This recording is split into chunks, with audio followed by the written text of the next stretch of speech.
Hello students. आज हम हमारा गणित किताब पंचम श्रेणी का जो है इसका पन्ना नंबर 16 को हम करेंगे। तो किताब में जो पहला 16 में जो दिया गया है पहला नंबर सवाल कि स्कूल के सभी छात्र छात्राओं में 1285 किताबों को समान भागों में भाग करके निःशुल्क दिया गया। प्रत्येक को 5 किताबें मिली। छात्र छात्राएं की संख्या 1285 भगा 5 लोग क्या है, ये हमें हल करना पड़ेगा। तो मैं और ज़्यादा इस डिटेल में नहीं जा रहा हूँ, वीडियो लंबा हो जाएगा। पेज नंबर और सवाल देख सकते हो, मैं जस्ट उसका हल तुमको समझा दे रहा हूँ ताकि आने वाले जो सवाल है इन सबको तुम आराम से कर सकोगे। तो एकदम डायरेक्टली आ जाते हैं। 1, 2, 8, 5, इसको हमें भागा करना है किससे? 5 से। किसको क्या कहते हैं ये मैं आगे बता रहा हूँ। तो भागा करने का जो नियम है क्लासेस में, प्रीवियस क्लास में भी थोड़ा बहुत किए हो छोटे क्लासेस में, लेकिन यहाँ पे भी वही नियम है कि इस तरफ से नहीं, भागा इस तरफ से। यानी हम जब जोड़ घटाना या गुना करते हैं तो हम हमेशा इकाई की तरफ से करते हैं। तो भागा में थोड़ा सा उल्टा है, मतलब एकदम बाएं तरफ से तुम्हें करना पड़ेगा। तो सबसे पहले तुम्हें 1 लेना होगा। तो 1 तो 5 से भी छोटा है, तो जो कि ये 5 से छोटा है तो तुम्हें 1 और 2 यानी दोनों को एक साथ लेना पड़ेगा। तो ये हो जाएगा तुम्हारा 1 और 2 मिलके 12। अभी इसको 12 सोचो, 1285 सोचने की जरूरत नहीं है। तो ये हमारा हो गया 12।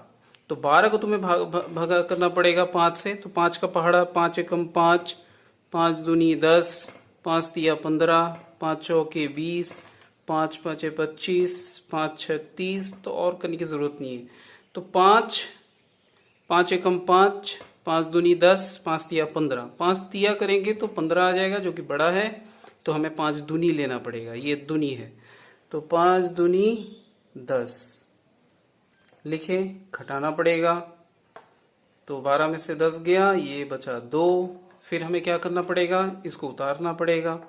तो 8 उतरा, ठीक, क्योंकि 2 तो 5 से छोटा है तो उतारना तो पड़ेगा ही।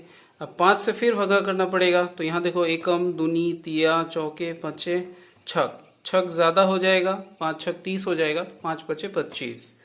तो 5 पचे 25, तो ये हमने लिखा 25।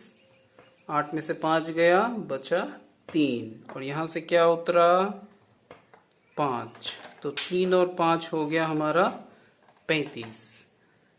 अब 5 सते 35, ये पहाड़ा तो जुबानी याद रहना पड़ेगा, नहीं तो भागा करना तो मुश्किल हो जाएगा। जो भी हो, 5 सते 35। तो ये हमने कर लिया। हमको यहाँ 0 मिल गया, काट भी सकते हैं या 0 भी बैठा सकते हो, ठीक है। अभी इसमें और एक चीज जानना है, क्योंकि यहाँ पे हम बहुत सारी चीजों को यहाँ पे इस पन्ने में देख सकते हो कि लिखा हुआ है कि भाज्य क्या है, भाजक क्या है, भागफल क्या है, भागशेष क्या है। तो उसी को जस्ट मैं समझा दे रहा हूँ। जिस संख्या को तुम भाग कर रहे हो, यानी जिसको बांट रहे हो, यानी मेरे इस सवाल में क्या है 1285। इस सवाल में, इस सवाल के अनुसार, ये 1 नंबर सवाल के अनुसार 1285 जो कि किताबें हैं यहाँ पे सवाल में, इसको हम कहेंगे भाज्य। ये हो गया मेरा भाज्य, यानी ये कहलाएगा मेरा भाज्य। कितने जनों में बांटना है ये होता है, यानी जिससे तुम भगा दे रहे हो उसको कहा जाता है भाजक। तो इसको हम कह रहे हैं भाजक। अच्छा, भाग करने के बाद जो तुम्हारा उत्तर आया उसको, जैसे 257 उत्तर आया, इसको हम क्या बोल रहे हैं, भागफल। हो गया भागफल। और उत्तर यहाँ जैसे भागा करने के बाद कुछ बचा नहीं है, कभी कभी भाग करने के बाद हमारे कुछ बच भी जाता है, तो उसको हम कहते हैं भाग शेष। तो हमारे यहाँ 0 है, कुछ भी नहीं बचा है, तो इसको हम बोल रहे हैं भाग शेष। तो ये हो गया हमारा भाग शेष, ठीक है। अब इसका एक फॉर्मूला भी है, मेरा भगा सही हुआ कि गलत हुआ, इसको चेक करने का एक फॉर्मूला है, वो फॉर्मूला है भाज्य बराबर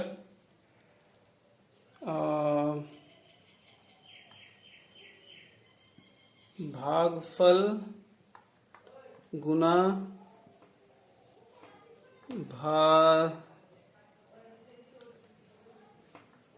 भाजक जोड़ भाग शेष। ये है हमारा फॉर्मूला। तो भाज्य मेरा कितना है 1285, भागफल मेरा है 257, गुना भाजक कितना है 5, जोड़ भागशेष कितना है 0। तो इसको हम गुना करेंगे तो वही आएगा 1285 ही आएगा। तो यानी 1285 बराबर 1285, यानी दोनों तरफ बराबर के दोनों तरफ बराबर है, मतलब हमारा ये भागा सही हुआ है। इससे हम चेक कर सकते हैं कि हमारा ये भाग सही हुआ है या गलत हुआ है। तो इसके जैसे ही तुम लोगों को अगला पन्ना जो है ये पूरा होमवर्क कर लेना है, और आगे भी जो जो सवाल है उनको हम करेंगे। ये वाला थोड़ा सा डिफरेंट है, इसको मैं समझा दे रहा हूँ। पन्ना नंबर 20 में आ जाते हैं। यहाँ पे कुछ सवाल दिए गए हैं जिसको हमने क्लास 4 में भी किया है, बस यहाँ पे थोड़ा बड़ा छोटा निकालने के लिए कहा गया है। तो इसको भी हम करेंगे।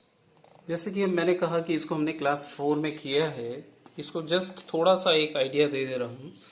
जैसे कि ये मेरे पास मान लेते हैं एक केक है, ठीक है।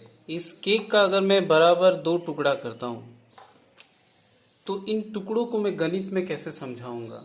तो देखो यहाँ पे मैंने 2 टुकड़ा किया है, तो यानी मैंने 2 टुकड़ा किया है।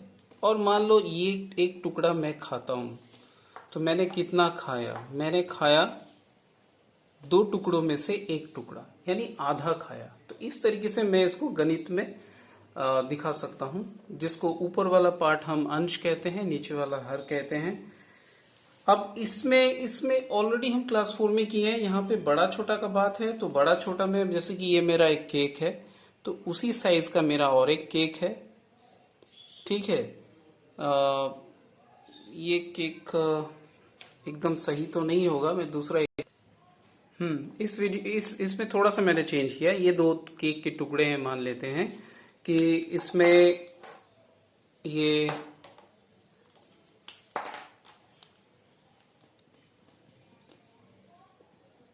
इसमें मैं 3 घरों को भर रहा हूँ। 3 घरों को भरना हो, टोटल घर कितने हैं 1 2 3 4 6 7, यानी 7 घरों में 3। और इसमें मैं करता हूँ 1 2 3 और 4 घरों को मैंने रंग किया। तो इसको गणित की भाषा में क्या लिखेंगे, कुल 7 घर और ऊपर है 4। तो इसमें अगर इसको मैं सजाऊं 3/7 और 4/7, तो इसमें अगर पूछा जाए कि कौन बड़ा है, तो ये काफी आसान है। इसलिए आसान है क्योंकि नीचे जो है हर भाग में दोनों का बराबर है 7-7, तो हम 7 को भूल जाएंगे। और ऊपर में क्या है 3 और 4, तो 4 बड़ा है। तो इस तरीके से हम छोटे को आसानी से पता लगा ले सकते हैं।